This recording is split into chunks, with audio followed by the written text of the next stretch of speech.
Muy buenas tardes, estimados y apreciados colegas, ingenieros civiles y personas allegadas al área o a la industria de la construcción.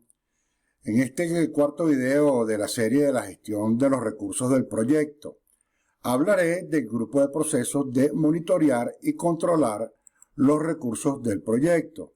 En este abordaré particularidades y consideraciones que hay que tomar en cuenta y que se presentan en los proyectos de construcción. El monitoreo y control de los recursos en proyectos de construcción se ocupa principalmente de las tasas de productividad y consumo de los recursos generales, así como del progreso de la asignación y reasignación de los recursos humanos, o lo que se entiende como nivelación de los recursos, de acuerdo con las necesidades que tenga el proyecto.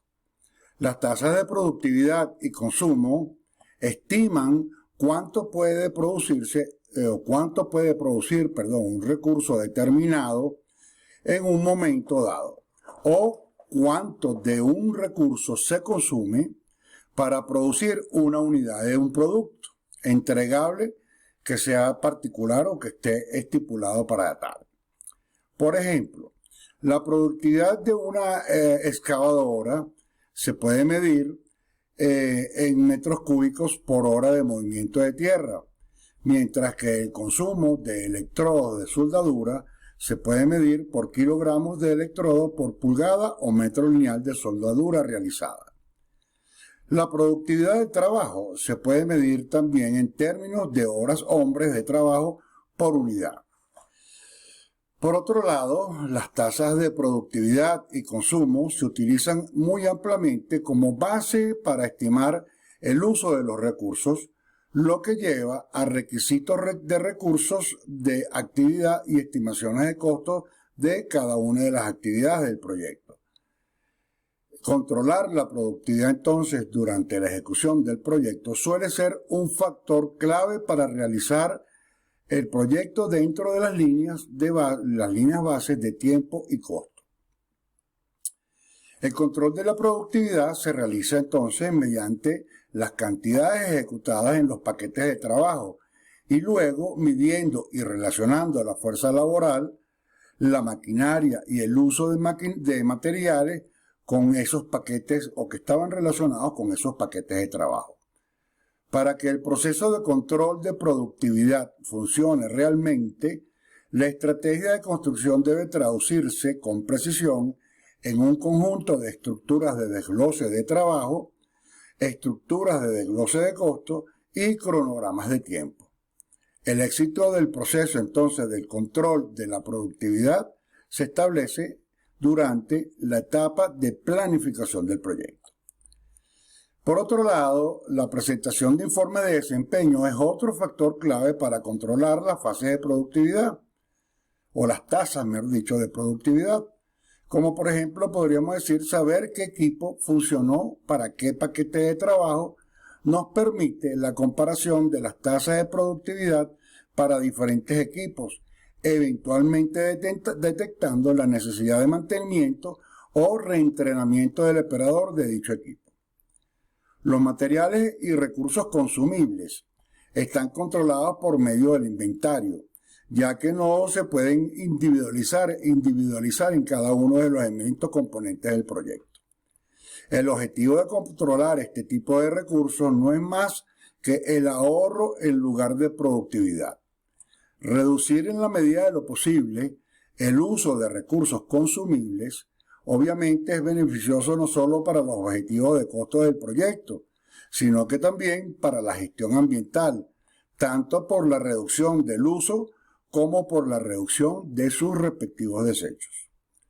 Otro factor que puede afectar la capacidad de lograr los objetivos de costos del proyecto y debe ser monitoreado es la tasa de rotación de personal.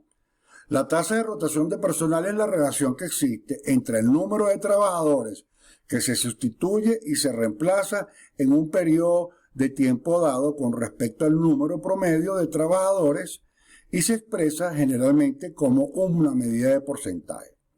Contratar y despedir a una tasa más alta que la que se considera en el presupuesto puede generar costos más altos de nómina, en productividad y en capacitación. Las empresas de construcción generalmente incluyen registros de las tasas de productividad y de consumo de sus recursos, junto con un análisis de las condiciones que impactan positiva o negativamente esos resultados como parte de sus lecciones aprendidas.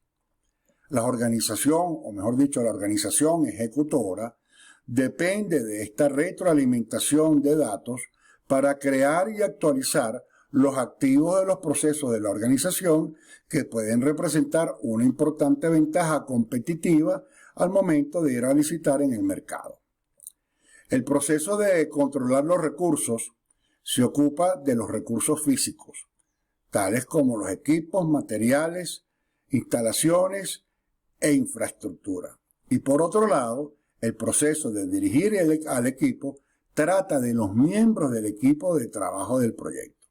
Y lo consideraremos o lo consideramos en el grupo de procesos de gestionar los recursos.